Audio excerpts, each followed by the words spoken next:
찬양대의 귀한 찬양 감사드립니다. 하나님의 은혜와 평안이 신년 주일을 맞이하여 주님 앞에 오신 여러분 심령과 가정 가운데 함께 하시기를 기원합니다. 미국의 페리 노블 목사님이 지은 삶의 어떤 순간에도 하나님이라는 제목의 책이 있습니다. 그 책 서문에 보면은 목사님께서 아주 솔직하게 자신이 겪었던 어려움에 대하여 소개하는 내용이 있습니다. 목사님은 누구나 다 부러워할 만한 그런 조건을 갖추고 계신 분이었습니다. 성공적인 목회를 하고 있었고, 계속 교회는 부흥하고 있었고, 또 행복한 가정의 가장으로 살아가고 있습니다. 아내가 사랑하고 또 딸이 아빠를 존경하며 사랑하는 그런 아빠로, 남편으로 살고 있습니다. 번듯한 집도 있습니다. 남들처럼 빚을 진 것도 아니었습니다. 몸도 어느 때보다 건강한 상태였습니다. 그래서 모든 사람들이 부러워할 만한 그런 조건을 갖추고 있는 상황이었습니다. 그러나 수년 동안 빡빡한 일정 때문에, 산더미 같은 책임을 져야 하는 그런 책임감 때문에 자기도 모르게 점점 이렇게 탈진해 가고 있었습니다.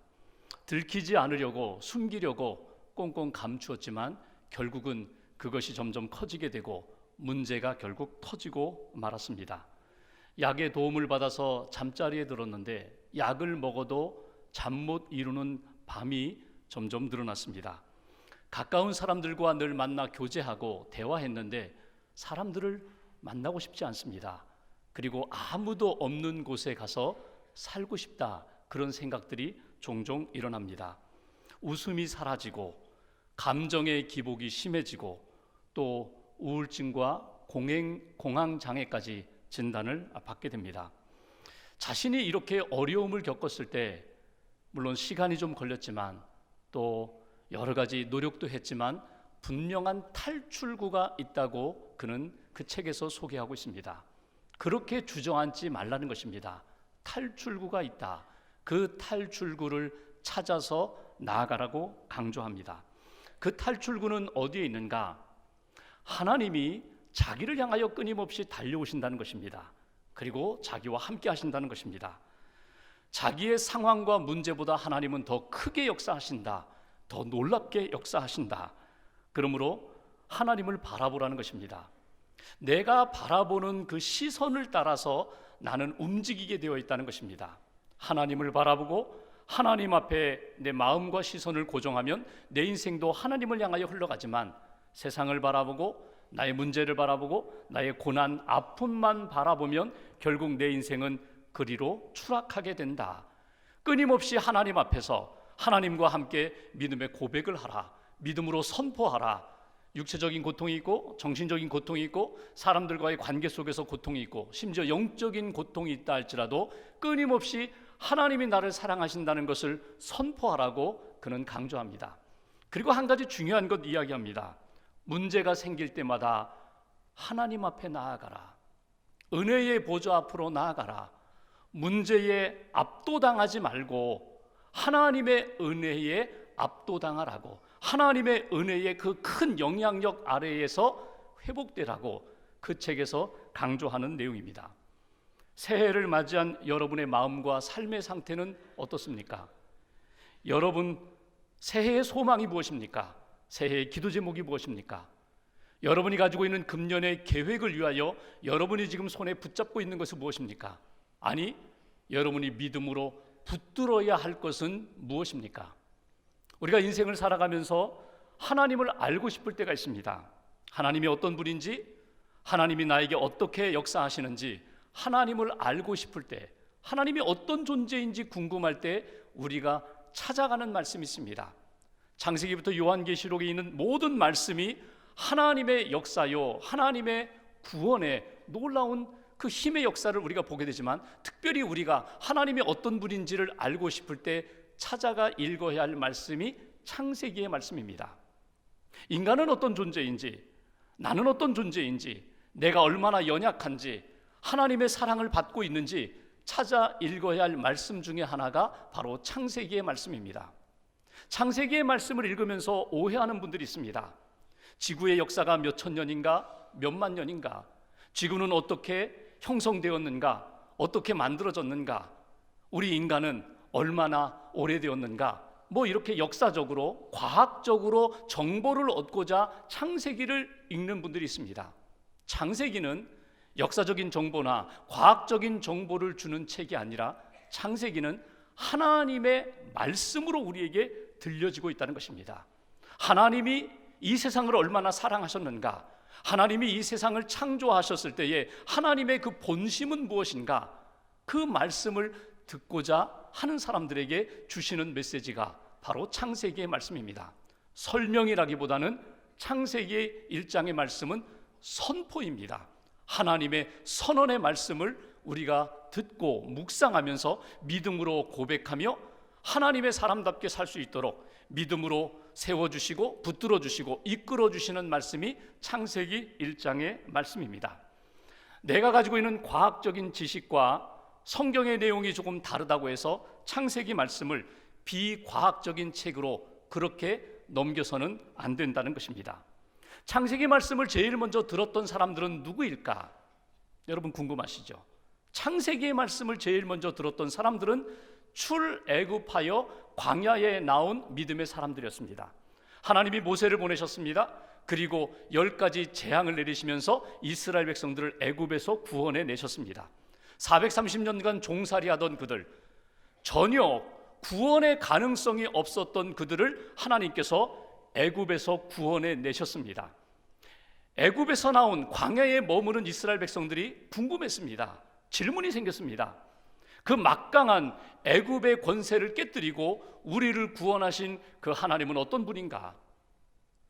도저히 구원받을 수 없는 우리 백성들을 모세를 통하여 이끌어내신 그 하나님은 어떤 분인가? 그리고 광야에서 지금 살고 있는데 만나를 먹으면서 메추라기 먹으면서 반석에서 샘물을 내셔서 우리를 먹이시고 계시는 그 하나님, 그분은 어떤 분인가? 우리에게 가나안 땅을 약속하셨는데 그 하나님은 우리를 어떻게 인도하실까? 이렇게 매일매일 살아가면서 나도 모르게 은혜는 잊어버리고 원망과 불평이 쉽게 터져나오는 그들을 향하여 하나님이 모세를 통해 주신 말씀이 창세기의 말씀입니다. 하나님은 어떤 분이냐? 하나님은 창조주 하나님이시다. 하나님은 어떤 분이냐? 하나님은 구원의 능력으로 행하시는 하나님이시다. 하나님은 어떤 분이냐? 너희를 구원하시고 너희를 사랑하시고 지키시고 약속대로 이끌어주시는 하나님이라는 것을 모세를 통하여 그 광야에 나온 이스라엘 백성들에게 선포한 말씀이 바로 창세기의 말씀입니다. 우리가 창세기를 읽으면서 출애굽한 그 사람들의 마음을 한번 생각해 보십시오. 고난이 있습니다. 광야가 있습니다. 앞이 잘 보이지 않는 그런 상황 가운데 창세기 말씀을 들으면서 그들은 믿음의 힘을 얻었습니다.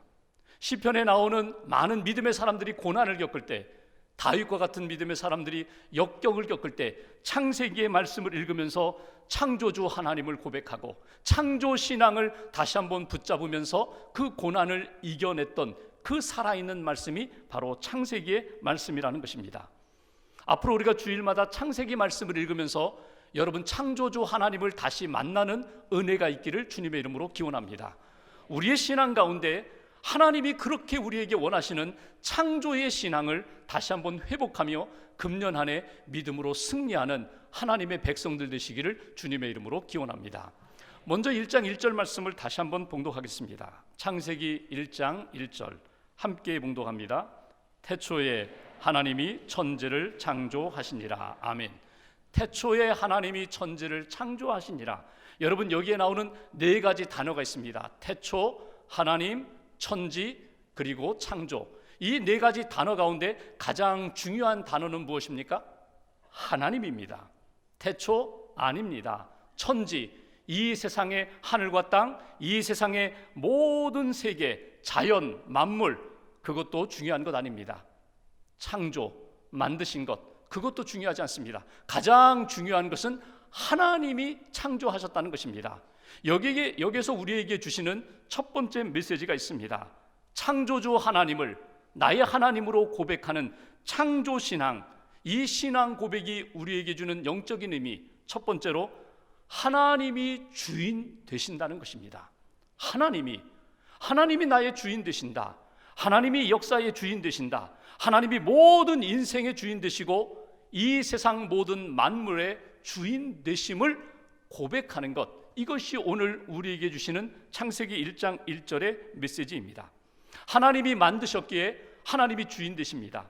하나님이 만드셨고 그분은 창조주가 되시고 이 세상에 우리가 보는 모든 것들, 나 자신을 포함한 이 땅의 모든 생물들, 자연, 우주, 이 모든 것들은 피조물이라는 사실을 우리는 잊어서는 안 됩니다. 여기 하나님이 창조하셨다, 이 창조라는 말이 바라입니다. 무에서 유를 창조하는 것입니다. 가지고 있는 것을 조금 개선하고 발전해서 어떤 것을 발명해내는 그런 창조가 아니라 전혀 없는, 아무것도 없는 상태에서 하나님의 뜻과 사랑 안에서 하나님이 만드셨다는 것입니다. 무엇을 만드셨습니까? 태초, 시간을 만드셨습니다. 천지, 하늘과 땅, 이 땅에 존재하는 모든 것들을 하나님이 친히 만드셨다는 것입니다. 이 창세기 1장 1절에 하나님이 세상을 창조하셨다, 이 말씀 속에는 하나님 외에 이 땅의 그 어느 것도 창조주가 될 수 없다는 것입니다. 이 땅에 보이는 모든 것들, 자연, 인간, 생물, 눈에 보이는 모든 것들이 저절로 만들어진 것이 아니야. 또 우연히 만들어진 것도 아니야. 하나님 창조주께서 만드신 피조물이라는 사실을 놓치지 말아야 한다는 것입니다. 이스라엘 백성들이 애굽에서 나와 광야에서 살면서 애굽의 시절을 생각해 봅니다. 애굽에 살면서 바로를 비롯한 이집트 사람들이 해를 바라보면서 숭배를 했어요. 달과 별들을 바라보면서 그들은 그것을 의지하고 그것을 숭배했어요. 동물을, 맹수를 바라보면서 그것을 숭배했어요. 그런데 하나님은 이렇게 말씀하십니다. 그 모든 것들은, 해와 달과 별들, 이 땅에 눈에 보이는 신비한 것들, 대단해 보이는 것들, 그 모든 것들은 피조물에 불과하다. 그 모든 것들은 하나님이 지은 피조물에 불과하다. 그 모든 것들을 지은 분은 하나님 자신이라고. 그래서 창세기 1장 1절 말씀은 하나님의 자기 존재 선언입니다. 내가 창조주다, 내가 주인이다, 내가 전능한 하나님이다. 그리고 이 창세기 1장 1절 말씀을 선포하시면서 우리에게 주시는 메시지는, 이 말씀을 믿음으로 받아들일 때, 하나님이 창조주가 되심을 믿음으로 받아들일 때에 성경에 나오는 창세기 1장 2절부터 요한계시록 끝절까지의 말씀이 믿음으로 받아들여질 수 있다. 이것이 계시 선언입니다. 하나님의 자기 존재 선언이며 동시에 하나님이 우리에게 보여주시는 창세기 1장 1절 말씀을 믿음으로 받아들일 때 너희의 믿음의 눈이 떠질 것이다. 너희들의 믿음의 역사가 너희들의 신앙과 삶 가운데 나타날 것이다. 이것이 우리에게 가르쳐 주시는 메시지입니다. 하나님은 창조주 하나님, 그 창조주 하나님은 나의 주인 되시는 하나님. 하나님께서 창조하실 때 그 태초에만 창조하신 것이 아니라 지금 이 시간에도 하나님은 끊임없이 창조의 사역을 이루어 가고 계십니다. 무엇을 창조하십니까? 생명을 창조하십니다. 우리의 영혼을 창조하고 계십니다. 어떤 가정에서 목사님을 모시고 예배를 드렸어요. 예배를 드리고 이렇게 함께 다과를 들면서 대화를 나누는데 어린아이가 갑자기 이런 질문을 합니다. 엄마, 아빠, 내가 태어나기 전에는 내가 어디 있었나요? 엄마, 아빠 만나 결혼하기 전에 나는 저 하늘에 있다가 엄마, 아빠 결혼하면서 내가 이 땅에 온 것 아닌가요? 목사님이 조금 도와주셨습니다. 너는 하늘에서 내려온 것이 아니라 하나님께서 엄마, 아빠 만나게 하시고 사랑하게 하시고 부부가 되게 하신 다음 엄마, 아빠를 통하여 하나님이 너를 이 땅에 보내주신 거야. 하나님이 너를 지으신 거야. 하나님이 너를 창조하신 거야. 여러분, 이 목사님의 조언은 우리가 가슴에 새겨야 할 부분이 있어요. 여러분을 지은 분은 누구입니까? 여러분의 창조자는 누구입니까? 나의 창조자는 하나님이 되신다는 이 믿음의 고백이 분명할 때에 창조신앙으로 살아갈 수 있어요. 하나님이 나를 지으셨기 때문에 하나님 앞에 내가 하나님을 나의 주인으로 삼을 때 그분이 내 인생을 책임지시고 그분이 나의 인생을 이끌어 가신다는 거예요. 나의 주인은 하나님, 이 역사의 주인은 하나님, 이 세상의 주인은 창조주가 되시는 하나님이 주인 되실 때 그분에게 영광을 돌리면서 그 믿음으로 살아갈 때 우리의 인생은 복된 인생이 된다. 이것이 오늘 창세기 1장 1절을 시작하면서 우리에게 주시는 하나님의 마음입니다. 2절 말씀을 보실까요? 2절 한 절을 같이 봉독합니다. 땅이 혼돈하고 공허하며 흑암이 깊음 위에 있고 하나님의 영은 수면 위에 운행하시니라. 아멘. 하나님이 세상을 창조하시기 직전에 그 땅의 상태에 대하여 이렇게 표현합니다. 혼돈, 공허, 흑암. 혼돈과 공허와 흑암 가운데 있던 세상이었다는 거예요. 그 세상, 여러분, 혼돈이라는 것이 무엇입니까? 혼돈이라는 것은요, 형체가 없다는 것입니다. 구분이 없다는 것입니다. 공허라는 것은 무엇입니까? 비어 있다는 것입니다. 생명이 없다는 것입니다. 흑암이라는 것은 무엇입니까? 보이는 것이 없다는 것입니다. 알 수 없다는 것입니다. 그것 때문에 불안과 두려움이 있다는 것입니다. 그런데 2절 후반부를 보십시오. 하나님의 영은 수면 위에 운행하시니라. 혼돈과 공허와 흑암의 세계 위에 하나님의 영이 운행하셨다. 여기 하나님의 영이라는 이 영이라는 단어가 루하, 바람이라고도 표현할 수 있고 호흡이라고도 표현할 수 있고 기운이라고도 표현할 수 있어요. 하나님의 영, 성령님이 그 흑암과 공허와 어두움 가운데 있는 그 상황 가운데 하나님의 영이 운행하셨다. 이 운행한다라는 이 단어도 어찌 보면은 깊은 관심을 갖고 둘러보신다. 하나님이 지금 둘러보고 계시다는 거예요. 하나님께서 마치 알을 품고 있는 어미새처럼 이 세상을 품고 사랑으로 품고 계셨다. 그러면서 생명의 역사가, 창조의 역사가 시작되었다고 2절은 우리에게 말씀해 주고 있습니다. 여기에 두 번째 주시는 메시지가 있어요. 여러분, 하나님의 창조의 역사, 하나님을 창조주로 고백하는 그 신앙 가운데 꼭 놓치지 말아야 할 것은 하나님은 사랑으로 역사하신다는 거예요. 하나님은 사랑하셨다는 거예요. 하나님은 지금도 사랑하신다는 거예요. 하나님은 지금도 성령님을 통하여 도저히 우리가 만들 수 없는 재창조의 역사를, 생명의 역사를 성령님을 통하여 만들어가고 계신다, 창조하고 계신다. 이것이 우리에게 주시는 메시지예요. 혼돈과 공허와 흑암의 문제, 여러분, 인간의 힘으로는 해결할 수 없습니다. 우리가 열심히 노력해서 뭔가 만들어 보려고 하지만 그 모든 것이 헛된 수고입니다. 어쩌면 2절에 나오는 이 말씀이 땅이 혼돈하고 공허하며 흑암이 깊음 위에 있다, 이 말씀을 저는 이렇게 읽고 싶어요. 예수 믿기 전에, 하나님을 만나기 전에, 예수 믿고 구원받기 전에 우리의 인생의 모습은 혼돈과 공허와 흑암뿐이었습니다. 여러분, 이것은 맞아요. 예수 믿기 전에 진리를 발견하지 못하고 생명을 얻지 못하고 방황하는 우리의 인생은 끊임없이 혼돈과 공허와 흑암뿐이었습니다.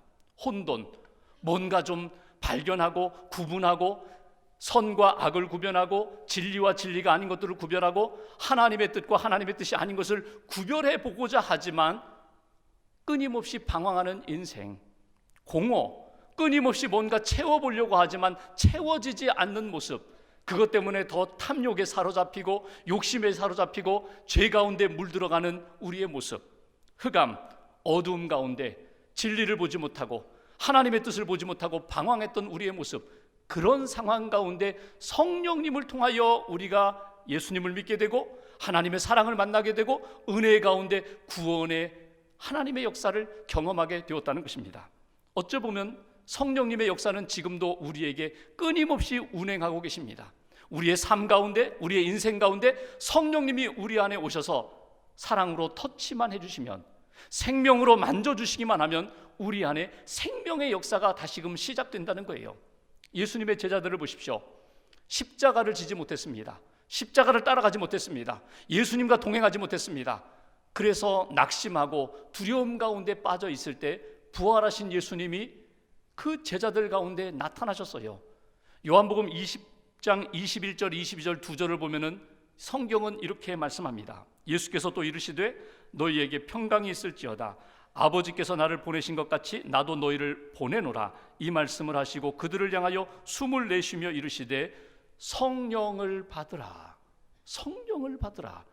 성령을 받으면 너희 안에 있는 두려움과 불안과 어두움과 그 너희 안에 있는 감당하지 못할 그 문제들을 성령님을 통하여 너희가 해결받게 될 것이다. 실제로 그랬죠.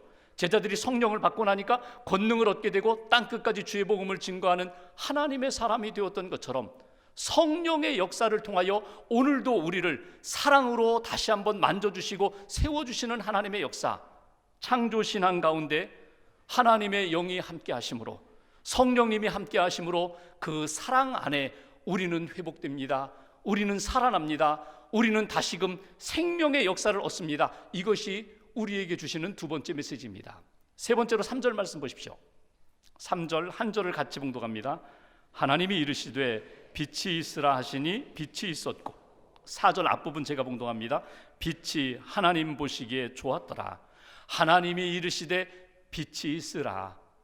1장을 보시면 하나님이 끊임없이 이르시되 9번에 걸쳐서 하나님이 말씀을 하십니다. 물과 물이 나뉘어져라 그러면서 하늘을 만드십니다.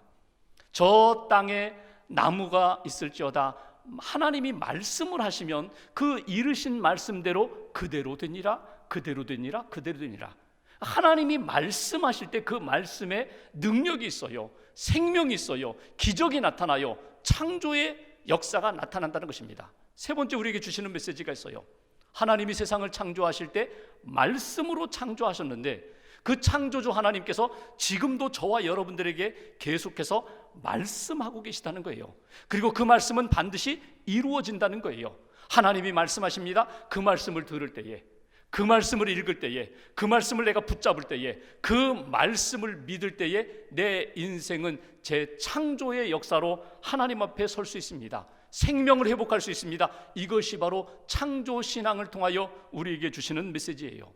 송구영신 예배를 드리면서 우리가 고린도후서 5장 17절 말씀을 받았습니다. 누구든지 그리스도 안에 있으면 새로운 피조물이라고, 이전 것은 지나갔으니 보라 새 것이 되었다고. 새로운 것들을 추구하는데, 새로운 인생을 살고 싶은데, 새 삶을 살고 싶은데 내 힘으로는 안 돼요. 내 노력으로는 안 돼요. 그런데 그리스도 안에 있으면, 하나님의 말씀으로 이 땅에 오신 예수 안에 있으면, 예수님을 믿으면, 예수님의 말씀을 만나면 우리의 인생은 새로운 피조물이 되고 새로운 인생이 된다고. 여러분, 말씀 되시는 예수님과 하나가 되는, 예수님을 믿고 예수님과 교제하고 예수님과 동행하는 그런 인생으로 새 출발하는 저와 여러분 되시기를 주님의 이름으로 기원합니다. 성경을 보십시오. 우리가 오늘 표현했던 혼돈과 공허와 흑암 가운데 살았던 많은 사람들, 예수님을 만나면, 예수님의 말씀을 들으면 그들의 인생은 달라졌어요. 삭개오 세리장입니다. 부자입니다. 그러나 사람들로부터 사랑받지 못했던 사람, 예수님이 여리고로 지나가신다 하니까 돌 감람나무, 뽕나무 위에 올라가서 예수님을 바라봅니다. 예수님이 지나가시다가 삭개오를 만나시면서 말씀하십니다. 삭개오야 내려오라. 내가 오늘 내 집에 유하여 하겠다. 내가 내 집에 머물러야겠다. 내가 내 인생 속으로 들어가야겠다. 삭개오가 기뻐하면서 즐거워하며 예수님을 자기 집으로 영접을 했습니다. 그러면서 삭개오의 인생이 바뀌어요. 예수님이 더 말씀 안 하셔도 예수님의 말씀을 듣고 예수님을 만나고 예수님을 영접했더니, 예수님, 내가 누구에게 속여서 빼앗은 것이 있으면 4배를 갚아주겠습니다. 제 재산의 절반을 가난한 자들에게 주겠습니다. 이제는 내 인생 재물로 채우는 인생이 아니라, 세상의 것으로 채우는 인생이 아니라 예수님을 만나고 말씀이 내 안에 들어오니 저는 공허하지 않습니다. 제 인생은 혼돈스럽지 않습니다. 제 인생은 어둡지 않습니다. 이것이 삭개오의 인생이에요. 예수님을 만나면 그의 인생은 새롭게 하나님이 창조해 주신다는 거예요. 7 귀신 들렸던 여인, 창녀로서 손가락질을 받았던 여인, 예수님을 만났습니다. 예수님의 사랑을 받았어요. 예수님의 말씀을 받았어요. 그리고 그의 인생은 어떻게 바뀝니까? 예수님을 따라서 예수님의 제자 되는 삶을 살아요. 막달라 마리아, 예수님이 부활하셨을 때 제일 먼저 만나주셨던 여인, 예수님을 만나면 우리의 인생이 달라진다는 거예요. 말씀을 사모하세요. 말씀을 들으세요. 말씀을 믿으세요. 그 말씀 안에 머물 때에 그 말씀이 나를 새롭게 바꿔주신다. 이것이 오늘 창세기를 통하여 우리에게 주시는 창조신앙의 능력과 열매가 된다는 것입니다. 오늘 5절 끝부분을 보실까요? 창조신앙으로 살아가는 사람들에게 하나님이 우리에게 소망의 빛을 비춰주세요. 5절 끝부분 이렇게 표현합니다. 저녁이 되고 아침이 되니 이는 첫째 날이니라. 여러분, 창조의 역사가 어떻게 이루어졌다고요? 창조의 역사는 어둠에서 빛의 역사로 발전합니다. 우리가 인생을 살아갈 때 아침에 시작해서 저녁으로 어두워지는 인생이 아니라 하나님을 나의 창조주로 삼고 나의 주인으로 삼고 하나님의 사랑 안에 머물고 하나님의 말씀을 듣고 그 말씀을 붙잡고 사는 인생 가운데는 저녁이 되어 저녁으로 시작해서 아침, 새벽을 맞이하는 인생으로 바뀐다는 거예요. 빛 가운데 나아가는 인생으로, 하나님의 말씀의 빛으로 채워주시는 인생으로, 사랑의 빛으로 채워주시는 인생으로, 내가 바꿀 수 없는 것들을 바꾸어 주시는 인생으로 하나님이 창조의 믿음, 하나님이 기뻐하시는 그 신앙인의 삶을 하나님께서 채워주신다는 거예요. 유대인들은 새해가 되면 하는 일이 있습니다. 나팔을 불어요. 새해를 로시 하샤나라고 부르는데 이 새해가 주는 두 가지 의미가 있습니다. 하나는 이 새해를 그들은 이렇게 부르죠. 심판의 날이다. 아니, 새해 첫날부터 마지막을 생각하는 거예요. 마지막을 생각하면서 나 자신을 점검하는 날이다. 또 하나는 세상의 생일이다. 태초에 하나님이 천지를 창조하셨는데 하나님의 시간이 지금 일직선으로 계속 나가고 있는데 하나님이 마디마디를 세우셨습니다. 한 해 1년이라는 마디를 우리에게 주셨고 첫날을 맞이했는데 이날 창조하신 그날을 생각하는 거예요. 세상의 생일을 생각하는 거예요. 그러면서 하나님 앞에서 하나님이 창조하셨습니다. 하나님이 세상을 창조하시고 하나님이 나를 창조하시고 하나님이 1년이라는 시간을 우리에게 선물로 주셨습니다. 나팔을 불어요. 붕, 뿔나팔을 불면서 그들은 이렇게 외칩니다. 잠에 빠져있는 이들이여 깨어나라. 잠에 빠져있는 이들이여 깨어나라. 너의 행위를 점검하라. 헛된 일에 마음을 쏟지 말아라. 사사로운 일에 눈이 어두워지지 말아라. 창조주를 기억하라. 창조주를 바라보라. 그리고 하나님이 우리에게 맡겨주신 일들을 살펴보아라. 그들은 나팔을 불면서 새해를 믿음으로, 기쁨으로, 사명으로 맞이했다는 거예요. 오늘 창조신앙을 가슴에 새기면서 저와 여러분들이 창세기 1장 1절부터 5절에 주시는 말씀으로 여러분의 심령이 새로워지기를 주님의 이름으로 기원합니다. 나는 나를 바꿀 수가 없어요. 나는 나의 인생을 새롭게 만들 수가 없어요. 하나님의 영 성령님이 함께 하시고 하나님이 나의 구원자가 되시고 창조주가 되시고 주인 되심을 믿음으로 고백하고 선포하는 가운데 성령님이, 하나님의 역사가 우리의 심령을 새롭게 바꾸어 주실 줄 믿습니다. 하나님과 동행하며 말씀에 사로잡혀서 금년 안에 믿음으로 승리하시고 하나님 앞에 영광 돌리는 시간 날마다의 삶이 되시기를 주님의 이름으로 간절히 축원합니다. 기도하겠습니다.